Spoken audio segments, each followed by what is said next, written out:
Got it. Wonderful. Great. I see a lot of folks flowing in. Welcome, everybody. Aaron, Robert, Adam, Amy, Andy.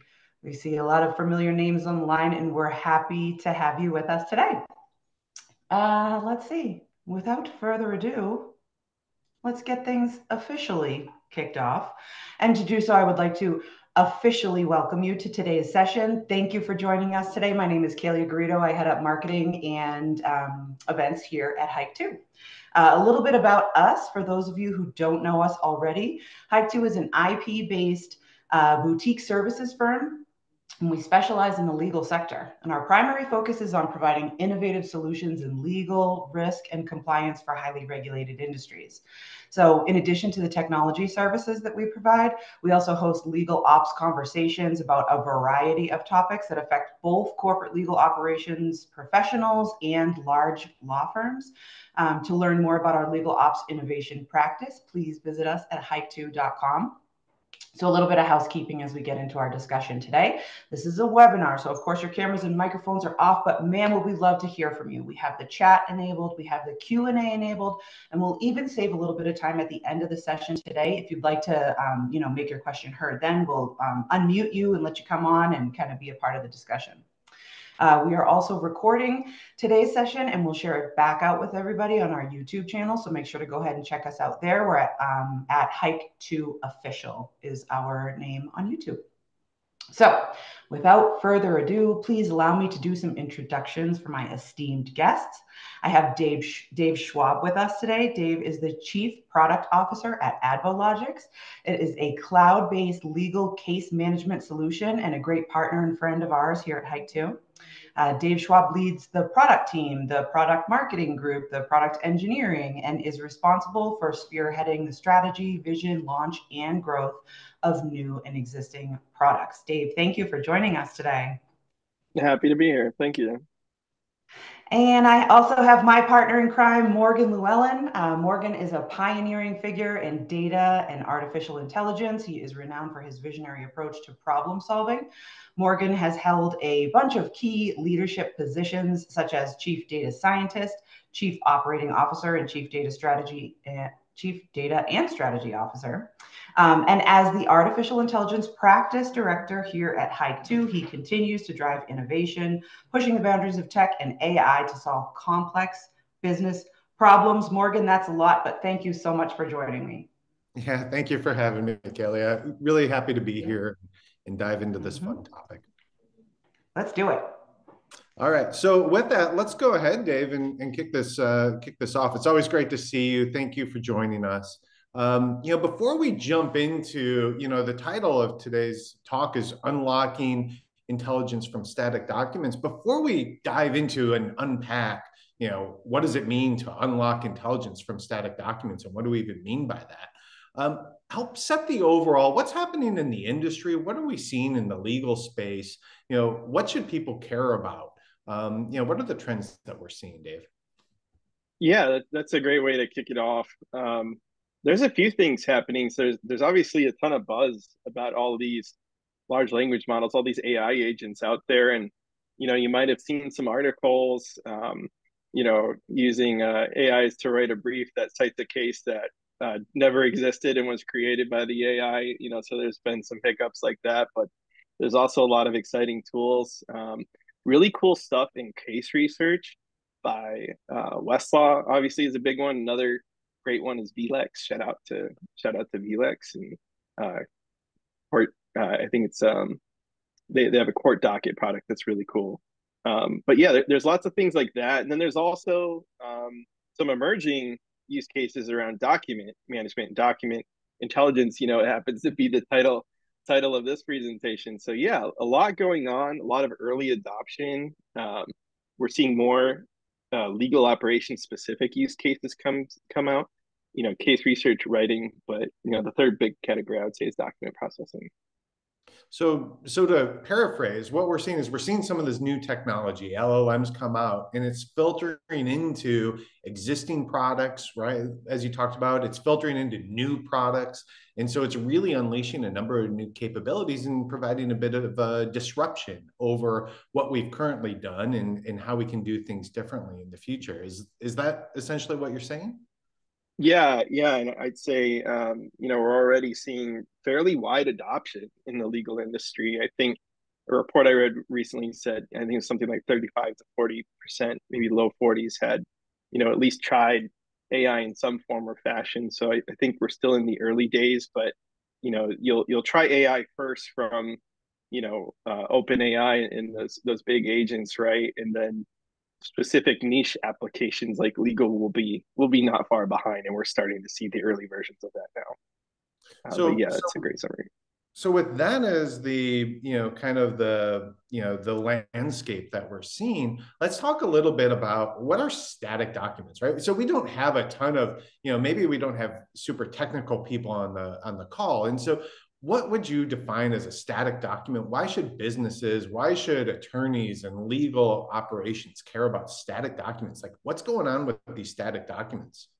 Yeah, I know that's my computer and cloud folders are full of static documents. So we can think of that, I would say, as the data exhaust from your operations at work. And that's where a lot of the craftsmanship happens, right? You create a document for the purpose of solving a problem. It solves that problem, and then it hangs out in a shared drive somewhere, for eons. And that's about all it does at that point. It just kind of sits there. So there's a mountain of data hanging out on these servers, and there's some being done with it, but obviously it's a vast natural resource that you have as a firm or a corporation or an organization that could be tapped for value in the future.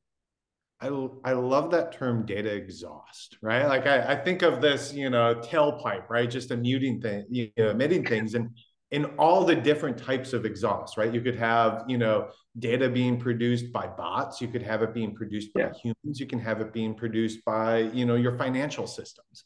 And so really Mm-hmm. you're talking about all this data that's being kicked out by a number of different individuals, a number of different departments. And so when you're talking about static documents, you're talking about these things that, they're almost like an artifact of some Yeah. event, some process, and now it's just thrown into a document storage and it's not changing much. Is that correct? Yeah, yeah, that's right. Yeah, it's not part of an active workflow, but it's maybe an artifact of one. So who's currently using these static documents? Who's using them or how are they being used? Like, what's the purpose of this exhaust of this output? That's a great question.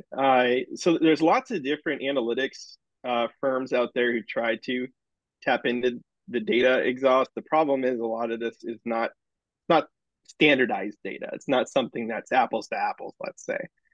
So it takes a bit of an effort to get it into that format. You're either creating things in that format to begin with, if you're using, a software platform, even like Advalogix or somebody else, right? You're forced to do it a certain way in the best of ways, but you can get analytics from that. But yeah, from these static documents, it's court dockets, it's dates, it's tasks, it's in every jurisdiction does it a little bit differently, or very differently in some cases, and not in the same form or fashion. So there's yeah, all this non-standard data, often in what we call natural language, so not in a computer language, but just how you and I would converse or how we would write, a piece of prose, whether it's business prose or whatever. But yeah, it's just kind of hanging out there, and it doesn't have a consistent structure, so it's hard to get insight out of that. This is analogous to something that we see a lot in, say, healthcare. And I'm going to introduce a Mm, term here, which I think is a technical term, and maybe you can help, make it more business okay. appropriate. So it really sounds like you're describing there's this interoperability issue where Mm, you've got documents coming from different courts, you've got documents coming from different vendors potentially, and you don't have standardization. To your point, and so you're not able to really compare apples to apples across court, across vendors. And so you don't have interoperability or standardization of the data. is that one of the big challenges we're seeing as we do have more and more documents become available for AI, as we're looking to leverage this information? Is interoperability an issue? First of all, what is it? And second of all, Yeah, is that an issue you see, or do you think there's an easy button kind of available to us? I like the way you put that. I think you can think of transforming a static document in one format to another format to enter into another system as a function of, an intelligent agent. Usually it's a person. uh, Goodness knows we've all done that, right? Go dig for a document, search through it, and then put it together in the shape and form that you need it transformed into. um, so that's a very manual process. It requires nuance, it requires understanding, it can require expertise. But yeah, you're transforming that information, which is maybe a data exhaust artifact of one system, but now you would like to use that information in a new system, but it has to be put into the right format before that can happen. So that's the way I could think about that interoperability piece relating to intelligence, and sort of And getting into this AI piece of can it. Gen AI help with that? Is that one of the Oh yeah. applications you're seeing, that Gen AI can help standardize, standardize code, standardize, you know, um, you know, legal industry, right? Can it Yeah. help with that standardization for you? Is that one of the big use cases here? Yeah, and that's an effort that's been underway pre-AI. In fact, there's what's called the SALI standard, SALI. I think it's the Standards and Alliances for Legal Industry. So if you go to sali.org, it's a great nonprofit effort to make everything apples to apples, and that's been going on for a long time. But it's a free and open source tool for everybody to use. So that uh, standards have always existed, and as as software has eaten the world, the need for that, the need to make that data portable and fungible in between different systems, so you can take it in one place, unplug it, plug it in somewhere else, and you don't have to do anything to it, it just works. So yeah, that's something that's important, and there's been those things before, but now with AI, and this is something that I know that we're doing at Avalogics and other people are doing, we're able to take that static information and use AI to transform that, and maybe label it or classify it so that it's a lift and shift, not a read and do a bunch of data entry problem. It goes from manual to automatic, and is it going to be perfect? No, it's not perfect when people do it either. But if you can combine that automation with some intelligence, you can probably do it a lot faster and start to mine that information for insight and things that are actually going to be valuable to your operations. So let me ask you another question for kind of the business, the business users on the group. Like, what are the trigger points, or, the examples where you run into these issues, these interoperability, or where you can use Gen A to help standardize and really get better insight? Like, what are some of the common trigger points you see? I have a couple of good examples there. So one, legal invoices. We have some customers who deal with that, who are let's say a state attorney general's office in the office of the public defender, or maybe they have other counsel submitting invoices too, but those are going to be in a million different formats, and there's going to be hundreds, if not thousands, of them per month. For large international corporate legal departments, that problem can be even worse, actually. So taking all that data and entering into your system just to see what you're spending on outside counsel, and are your outside counsel billing guidelines being enforced. It's a huge lift to take all that information, standardize it, and then figure out if the rules are being followed. So that's something to shamelessly self-plug Advologics. We do that with AI through our spend management tool. So we actually use a fine-tuned version of GPT-4, just meaning it's specially trained to recognize certain elements of an invoice, extract them, and then try to make sure that they're accurate. It's never perfect, but a lot of the AI solutions, specifically for legal, that's the sort of value that they add, or they're built from the ground up for very specific use cases to make them more accurate and complete than maybe doing that in a non-standard way or just using vanilla AI. So yeah, that's one use case, and there are definitely others. But maybe I'll pause it there. So that you can imagine with documents, data entry and data transformation, maybe we call it, are two really good areas to look for that value. It's dull and take a long amount. It takes a lot of time. Those are great areas Well, to look. what's exciting to me is I've been in this data space a long time, and one of the challenges I hear a lot of organizations say is we can't do anything until we get our data straight, right? Like our reporting is broken.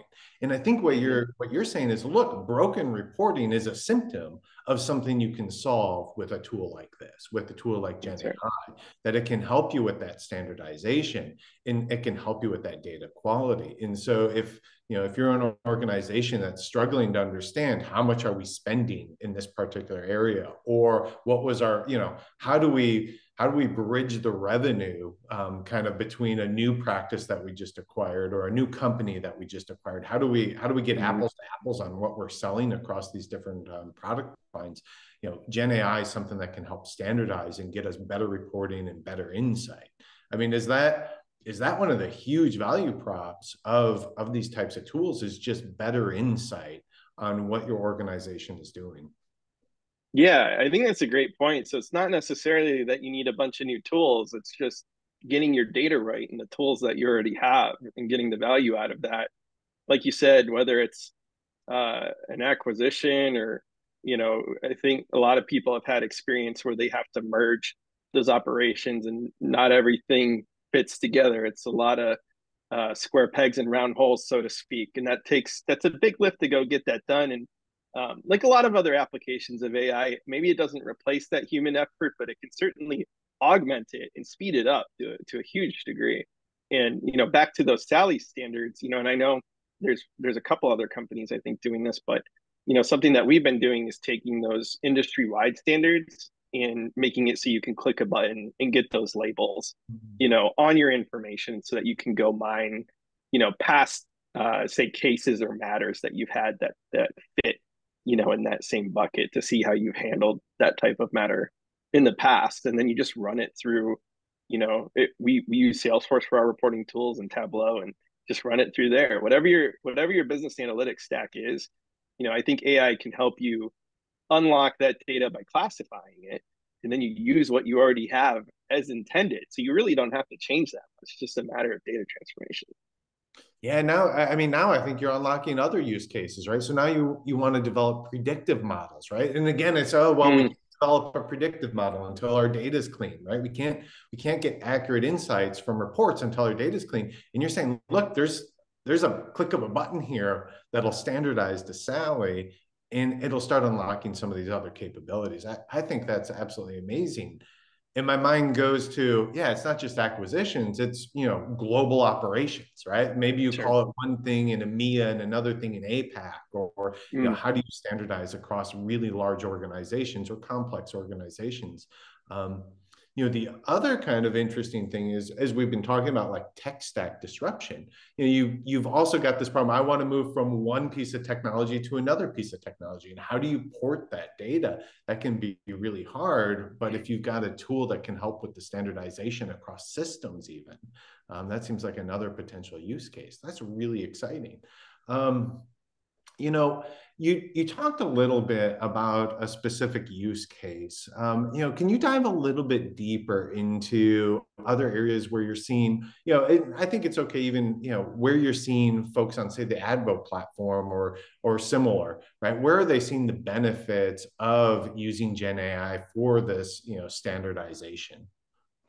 yeah, in terms of data standardization, uh, the real benefit is around things that take a lot of time, that if you understand them better, unlock a lot of value. So, I mentioned invoice processing is one, and I briefly touched on this, but another big one is, say you're a law firm and you get a new matter in, how do you price that? How do you staff it? How profitable was it the last time you did this, and what was the outcome? How have things changed since then? How do you perform that pricing analytics work so that you satisfy your client, with a good outcome, but also price it appropriately, uh, and get the right people on it and the right talent. And you made a good point about uh, interoperability. It's not just for insights, but it's for moving new work forward. So maybe you can take that information, then enter it into your project planning, stack, and do things there. And that's something that I know we're doing with matter management in terms of who you staff on what.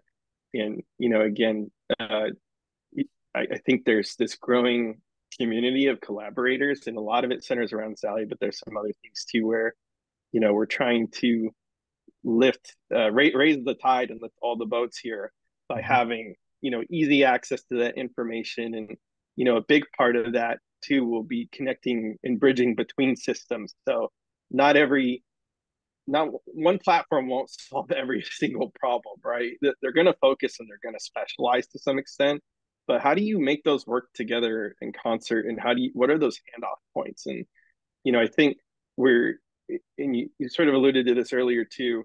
You can get insight out of it, or you can actually do something with it. Maybe do some task automation, have the AI write your brief, and not uh, just to name one vendor, Conga. They do some great stuff with document assembly and writing. And so can you integrate that capability into your project management platform? So I think that's the future of this. Maybe step one is gaining that insight and knowing what to do. Then the second step might be actually doing those things better and faster. And there are, I think, parallels maybe with software development where you see, that's a really great use case for AI, is to go help you write software and it can speed your engineering teams up. Well, I think the same thing can happen for your legal operations teams in terms of how productive they are with what they have, and removing some of the drudgery, frankly, so that you can focus on higher value things and not have to worry about transforming the data, or doing these simple tasks, but having the AI do that for you. And then you're free to focus on higher value priorities. Yeah, so there's two things I want to come back to, because I think you talked about two really interesting things there. The first thing, let's go a level deeper on this example you just kind of threw out there, right? Which I Yeah. think is really important for a lot of folks of, before, right? We how profitable was this matter going to be, right? Can you talk a Right. little bit about, the before, what life used to be like, right? And what life could be Yeah. like today with some of these tools you're talking about, and how does it change the workflow? What's the information that it's providing? Can you talk a little bit more about that? Because I think that's Yeah. that's a pain point everyone has, and just shows itself in different ways. Yeah, I think it's really useful to think about the life cycle of a piece of work that you're doing, right? It comes back to what you're trying to accomplish and the value that you're trying to add. So if you are a law firm and you have a new matter come in, you have to decide how to staff it. You have to figure out how you're going to argue that case, and mediate, arbitrate, litigate that case. Which one do you even do, right? What did you do last time? And even things like case research. Some associate's going to have to go down a gopher hole and put all that together, and that can take a lot of time. So you start taking uh, you know pieces of this work and making them 20-30% more efficient each, right? I don't think they go away. I think you need the human intelligence in there, but each one becomes a little bit more efficient. So if you can do that for the tasks that uh, either take the longest, or there's just a point solution that works really well for that problem. Again, case research, document generation, and then analysis and intelligence. I think those are the three big buckets to look at.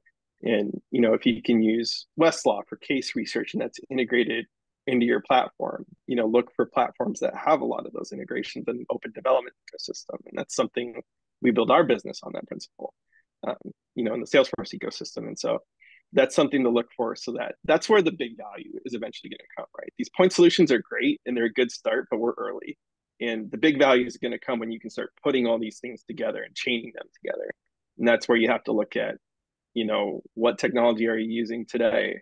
Are they capable of extending into that? Have they proven that they can do that well and work well with those other integrations? Or, there's good integrations, and then there's very sloppy, simple integrations that don't actually do everything you need them to do. And I know that's, a big part of Hike 2's business too, is doing that the right way so you actually get the value out of it. But the platform has to be good to begin with too. So, if you're starting to think about that, just think of your workflow, research what's out there, understand what it does. I think a big one is understand where it falls short. So, is it going to be an easy button? In some cases it can be, but I think in most cases it's going to be, and eliminate a lot of the heavy lifting, but you still have to do some of the same things you've done. You just don't have to focus on some pieces of it might be done for you or primed for you.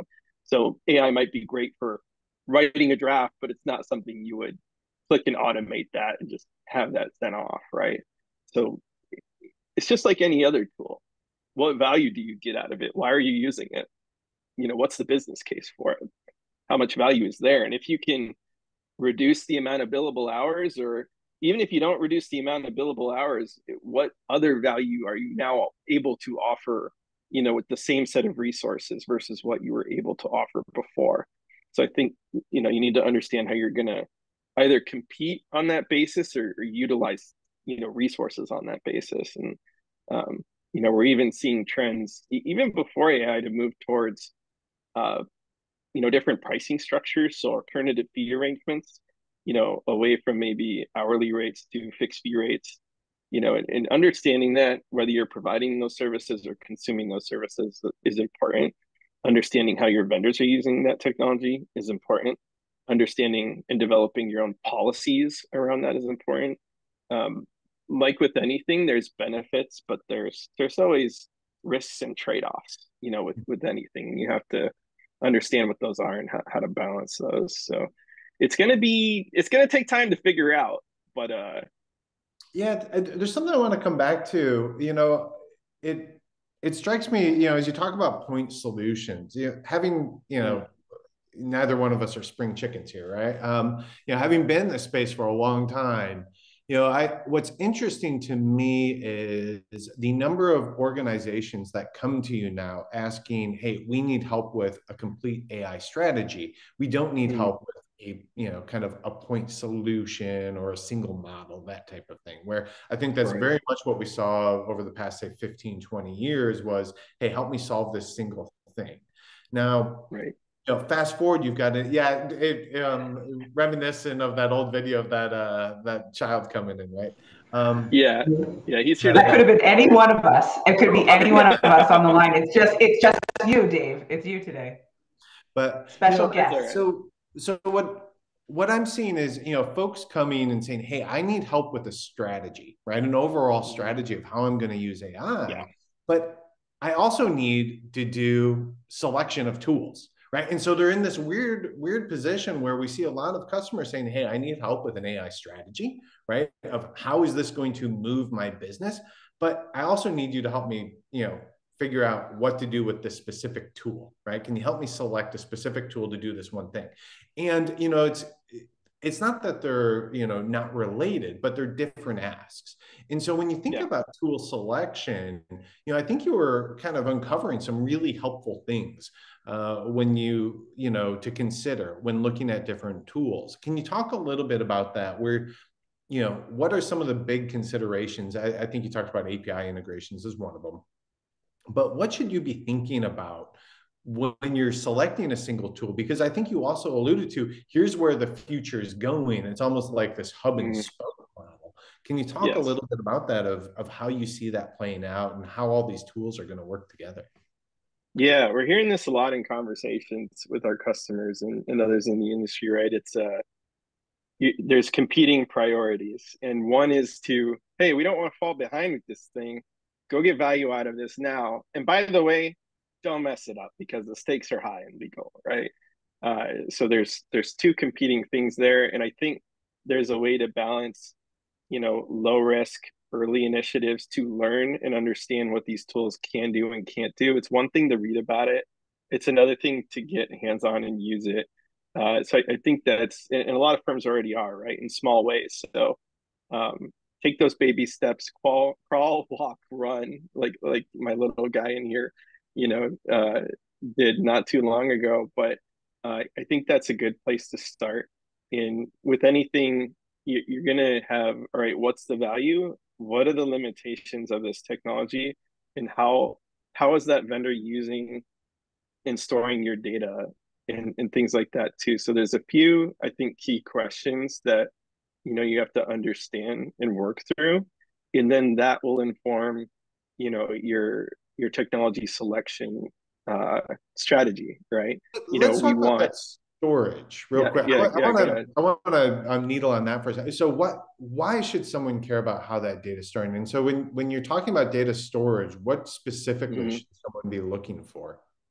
Yeah, is the vendor storing your prompts, right? So with some vendors, when you type a prompt into the AI, they may store that prompt to, the and I've been on the other end of this. If you know what people are asking for and see if that was delivered successfully, you can improve the product. But at the same time, if they're storing that data and you are working on a class action suit, and a key part of your argument is in there and there's a data breach, well, that's liability. And I'm sure they'll have limitations of liability clauses in there, but those aren't any good to you after the data breach happens. And systems get breached all the time. It's not a matter of if, it's a matter of when. Even for the good systems. And your ability to recover, and taking a strategic posture, and what you're willing to use and not use depending on the risks of the task, is you really have to think about that one. And I think I said this at the beginning, but there's been cases where people have written briefs and cited case law that didn't exist, that was made up by the AI, right? And you want to avoid that sort of thing too. So you know um, I think you need to look at the process, what the value is and what the risk is, and it's going to be different for everybody depending on the nature of your work. Um, but then if you develop that early on and know what those are, as you start to connect things together, you should have that framework in place so that you can scale, safely and effectively, and mitigate those risks. They'll never be totally gone, but you can mitigate them to a large extent. So I think what you're saying is if you have a well-architected system, you can mitigate a lot of those risks. So it's not one of these things where, and correct me if you feel differently, it's not one of these things where you can't do it, right? You just need to architect the system well, architect the process well, and maybe like a lot of just good AI in the past or ML in the past, it's use it for the use case you developed, right? Use it Yeah. for the architecture and the process you developed. Don't try and use it for other things that are maybe outside of that use case. Is that what you're Yeah. saying? Yeah. And I think it does help to get, a third party, not to, I mean, hike two is great. A lot of folks do this, but you need to think adversarially in the design of some of these things when the cost of an error is high. So again, leaking personal information, leaking, medical information, compromising the integrity of your how you're arguing a case and your case strategy. These are high value items, where you need to step up the level of your adversarial thinking there, in terms of how you're using tools in the system. Those are high. They tend to be high stakes but high value applications of AI. But there are simpler ones where the cost of an error isn't as bad, or there's more opportunities to catch it. And there's some companies who will, you know, uh, put in place safety measures or guardrails, quote unquote. We do that with our AI. So we'll have agents monitoring the output of other agents to make sure it's in line with the acceptable set of solutions and things like that. So that's another thing. What are your safety measurements and privacy measurements that you have in place? These are really good questions to ask your tech vendors, and something you gotta think about, especially if just imagine the worst case scenario of the data getting out for whatever that use case is, and ask the questions about that scenario. I think that's a pretty Yeah. good heuristic. Yeah, definitely. I want to come back to something you talked about really around the business and how can AI impact, the business. And one of the interesting things I think that we're seeing is, to your point, like no one's figured out exactly what's going to happen, right? How is, again, generative AI going to impact revenue? And I think we're starting to see some signs of in the, kind of in the law firm space, Mm, definitely an impact on quality as some studies have come out. mm, And what's going to happen? Are you going to see a reduction in hours? Are you going to see a shift to different types of work or higher thought work? Or are you going to see an increase in hourly rates to offset the hours? I think some of that's still out there.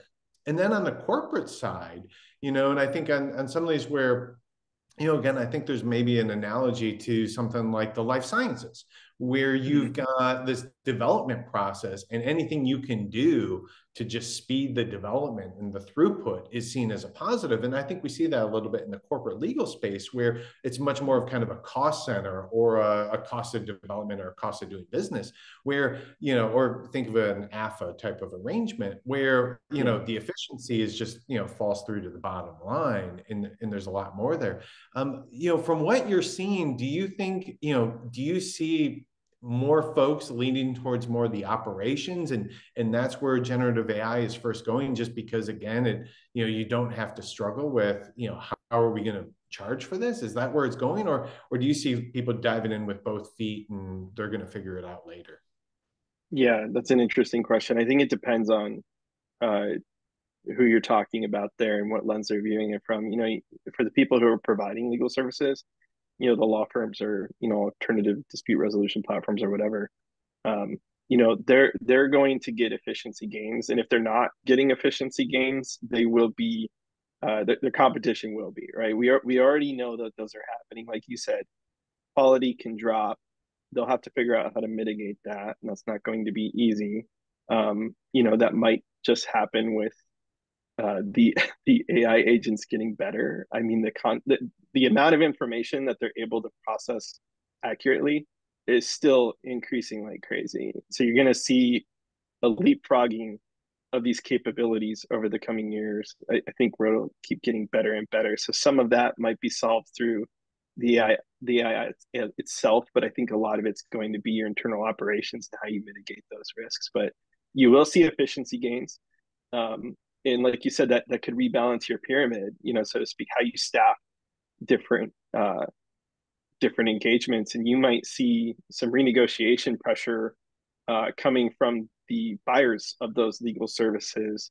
Whether it's in their outside counsel guidelines, you have to use AI for research, or I think we'll see some of those things coming, or it could be to an exclusion as well. You can't use AI for this type of thing because it's medical data or something like that. So I think you'll start to see those things cropping up in outside counsel guidelines and letters of engagement. And from the consumption side of it, I've heard interesting stories from different especially corporate counsel departments, where again, they're switching to alternative pricing models that it's based on the value of the service provided and the cost for which you can obtain it. So you can think of it maybe bottom up from the service provider side, and from the people consuming that services side, maybe it's a little bit more top down. Like you said, it's managing a budget, and I'm getting quotes basically from vendors, and I want the most value for the least amount of money in the least amount of time. And you can triangulate on that and have trade-offs. And that's where analytics become really important, because you have to understand, one, who has the best price, but two, who's performing and performing consistently and doing it without risking your your data, or a breach or the inappropriate use of something. So I think there's different strategies at each end there, but we'll see more of that. I think we'll see more alternative pricing models from both ends. I think there's opportunities for the providers to do that and build services, and basically get a better product for less money. And there's opportunity on the other side of that to have that value and pay for it in a different way that's maybe easier to budget and manage operationally if you're managing a bunch of outside counsel vendors. Okay. I know we're starting to come up on time. We want to leave some time for questions. So, I think we've covered a few really interesting things. And even coming back to that value conversation, I see how Mhm. reporting plays into that again, right? So if you're Yeah, trying to make budget decisions, or if you're trying to, grow revenue, having standardization, really important. And, I think that's a huge area of opportunity, especially for operations folks. I guess. can't improve what you're not measuring, right? Oh, Um, 100%, right? yeah, 100%. And, I guess when we take a step back, and you think about where we are today, if you had some advice, do you have, two, three suggestions of, simple things people can start doing today to move the ball forward with being able to extract the value of some of these Gen AI, products or capabilities into I think, in ways that are not super risky, right? How do you mitigate yeah, that risk? And so yeah. what Start with the low-hanging fruit, right? yeah, And what two or three things? What would you suggest? Kind of depending on where someone is on their journey. yeah, there's some basics that you don't have to integrate or anything that you can just go start using. So if your organization is not using, chat GPT or something like that, by all means go use it. I know AdVlogics is alpha testing a version of GPT-4 with some legal guardrails on it, but it's meant just for general purpose use, but de-risks it a little bit. But even if you're not using our stuff, go use GPT-4 and just get familiar with how it behaves and what it's good at and what it's not good at. There's really no substitute for experience. And if your organization is going to take advantage of this stuff, the AI literacy rate needs to be high in order to successfully execute that change. So just start using it for some basic things. Maybe put some parameters around it, like, hey, feel free to use it for generating email responses, for drafting, this or that, and kind of give some guidelines, on how they can start using it, given the nature of your organization. But come up with a few easy use cases and just use something off the shelf like that, just to get started and to start learning about it. Um, and as you start there, you'll have more questions. You'll be able to better articulate, what the risks maybe will be in your organization. And, I'd say kind of a step two to that would be, think about the value it can provide for you. So where do you have the most amount of pain, right? And, you can think about this yourself or with, a trusted, business partner, but think about where that value is given what we discussed. And, for now, a lot of it's uh, case research, document construction, and document management, right? And analytics. So just take those three buckets as an area to start and kind of think, all right, where is maybe the most value for us? Then think about those risks. And then, that's sort of your next step. But I think that's a good place to start. And then I know we'll both be at Clock, so that would be great too. You can always come talk to us about it or email us or DM us on wherever. And there's lots of resources out there, lots of people doing very interesting research. And, there's a wealth of information, but, you have to start somewhere practical. So I think that would be my advice, is just to keep it manageable and suited to your organization. I think I saw, speaking of Clock, yes, we will be at Clock. I Right. think I saw you guys are at booth 305. We're at booth 405. If you want to come by, stop by, say hi, have a Yeah. conversation about AI and legal tech. We're, more than happy. Coming back to, I think one of the things I've seen really well articulated, and I think you're saying the same thing, is at some level, getting folks experience with these capabilities, with these technologies, that's almost like the ground rules of what you need to do, to your Yeah. point, to understand what it does well and what it doesn't do well. And something that I've seen is, when you give folks exposure, and what's really cool is typically you think of tech adopters as maybe like, the younger folks, the new in their career. But Yeah. what I've seen different about Gen AI is actually it's some of us who've been in the space a really long time, right? And there's been this thing we've always wanted to do, or there's been this pain point we've always had. And when they get exposed to, generative AI, suddenly the light bulb goes off of, can I solve this problem I've had my entire life? And can it do that? To the point of like some of these, common reporting pain points and data, this is something I've seen my whole life. Data standardization is a common pain point. Yeah. And suddenly, boom, this tool comes and you can do it. And so I really think that is the best, step one. If you haven't got, experience and exposure, provide folks in your organization or on your team a safe way to do that. Put some guardrails around it, put some parameters around it. Don't just throw them out on, GPT open, right? Like Yeah. the free version, right? Put a little guardrails around it, protect your data, protect your interaction with it. But I love that example of just get some experience. Something else, to consider is there are a lot of new technologies coming out, and there's a lot of new capabilities in the technologies you already have, right? To your point, Advo's constantly, building and upgrading, and you've got a lot of new capabilities. So, even understanding what's changed in your existing, tech stack and your existing product stack, and is there something you can incorporate? That's just another good step of, here's something I wanted, once you've got that exposure and that knowledge, being able to take a look at your existing tech stack and see if it can answer that question for you before you even start going out and thinking of something new.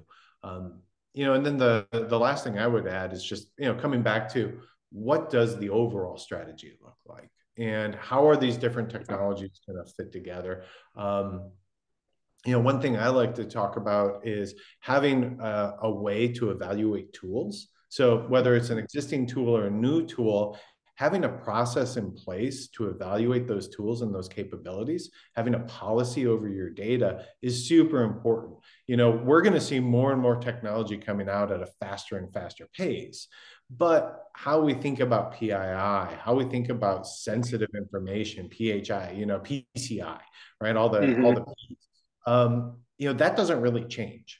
And so having clear guidelines, that allows you to have a framework upon which to say, this is what we can do and we can't do. And so as new technologies come, being able to filter those technologies through them, that's another great thing you can do just to put your organization in a good place, is have a framework by which to evaluate these new capabilities and just know right off the bat, can I do it, can I not do it, based on, what's important for our organization, how we protect our data. Yeah, even pilots have a checklist before every time they take off, right? It's because the cost of a failure when you're in the air is pretty high. So I think that's great. I am totally stealing that. I am going to steal that. I think that is really well said. Even pilots have a checklist. There you go. Yeah.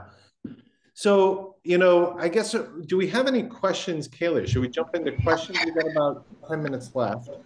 Yeah, I haven't seen any, but I did. But so yeah, we've opened it up, and of course, if anybody has any questions, please let us know. But there is a question that I have that keeps coming up, kind of as we have these discussions, which is like we've talked a lot about price and alternative pricing models based on the new technologies that are around there. You can make a better product, and maybe it's going to cost you a little bit less money these days. Like, does that cost ever get? Do we anticipate that this will get passed on? Like, what are we talking about, like impacts on billable time now? Yeah, it's a good question. Morgan, I don't know if you want me to take a shot at that at first. I have my theories. These are my theories and my theories. Go ahead. Alone, but go ahead. Yeah, I think, if you think about what the AI is it's compressing intelligence into an algorithm and reducing that cost to the cost of the electricity running through the hardware, right? So there will be price compression for insight and intelligence, right? That's what it does, and that's what it does well. So I think the cost for those things will go down, and if your price is staying the same, the value better get better, and the outcome better get more reliable, and you should be able to connect it with more things. So those are things I would be looking for as a buyer of these services. And if your vendor's not doing that, I think they're going to get left in the dust. There's just so much going on. And then if you're providing those services, figure out a way to provide that value and how to use it appropriately, because your competitors are doing that now too. So I think, you either have to provide more value or sell it for less, so you have to differentiate on some point. there's various ways to do that depending on your strategy, but I think without a doubt you're going to see price compression or the value of these services going up over time. It'll take time, to get in there. These things it'll take maybe 2 to 3 years to get through that cycle because it's more a business adoption, thing and an infrastructure thing, but the raw capability is there. And I think that'll only get better as well. Yeah, I completely agree with everything you said. The way I think about it, there's the saying in business, right? The middle gets crushed, right? You're either kind of a top, highest quality provider, or you're the cheapest. And I think it's in retail, right? The middle kind of gets crushed. Yeah. Yeah. And I think that's exactly what we're seeing with, kind of generative AI and some of these new capabilities. It's doing one of two things. It's either increasing the quality or it's reducing the price. And even some of the things that we're seeing out of the, out of some of these early studies, right? When you give ChatGPT to law students, it's raising the bar for a lot of folks who are kind of in that middling or lower kind of performing group. And so it's increasing the quality of their work. And so everybody's quality of work is going to get, is going to improve. Yes, it's not improving the quality of like the top group quite as much, but it still is improving. And so you're still going to have this, really effective, high quality output kind of firms. But then everyone else might start competing on price. And so, you're going to have to, as a firm, you're going to have to kind of pick a lane of, are you going to be the high quality firm, or I don't want to say race to the bottom because I don't think that's what's going to happen, but are you going to have to compete more on price? And by competing on price, it's really, you're going to be producing a higher quality product, right? Mm-hmm. And it's just, how are you going to do that competition? Are you going to do it on, AFAs? Are you going to do it on, I think there is an opportunity to increase your price per hour because you are going to be turning out a higher quality product. But you're just going to have to be very thoughtful in your pricing strategy because everybody's quality is going to get better. So unless you're one of those, absolutely, top performer in your industry, in your field, it's going to be hard to just live on quality alone. You're going to have to be aware of how other people are pricing. And so there's just going to have to be that general awareness on pricing. Yeah. Yeah. I agree with what you said there too. I think, where you don't want to get stuck in an area where you're providing a commodity, right? You either have to differentiate it or you need that volume. So, think about what makes you special, what maybe you have that other people don't, whether that's expertise or service or the geographic location. There's lots of things there, so there's still tons of opportunity, but yeah, you don't want to get commoditized and then priced out of the market. That's death.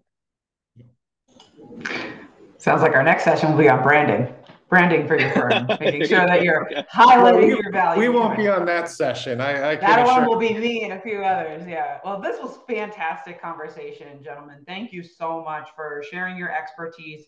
I feel like we're really priming the pump for the conversations that are going to be happening at Clock, and I'm excited to hear how that all goes. So, Dave, thank you for sharing your thoughts on all of these really emerging and moving quickly technologies. Morgan, thank you for running the conversation. This has been fantastic. I put a number of calls to action in the chat. Of course, if anybody's going to be at the show for one more time, Hike 2 booth is number 405. AdvoLogix booth is number 305. I know both of our dance cards are filling up pretty quickly, but if you'd like to have a meeting on site, we would love to see you there.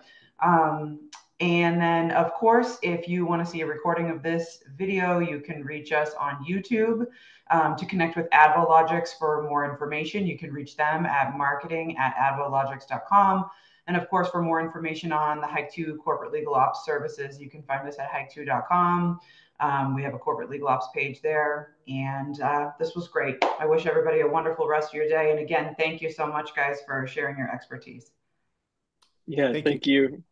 Have a good one, everybody. Bye-bye. Yeah, likewise. Cheers.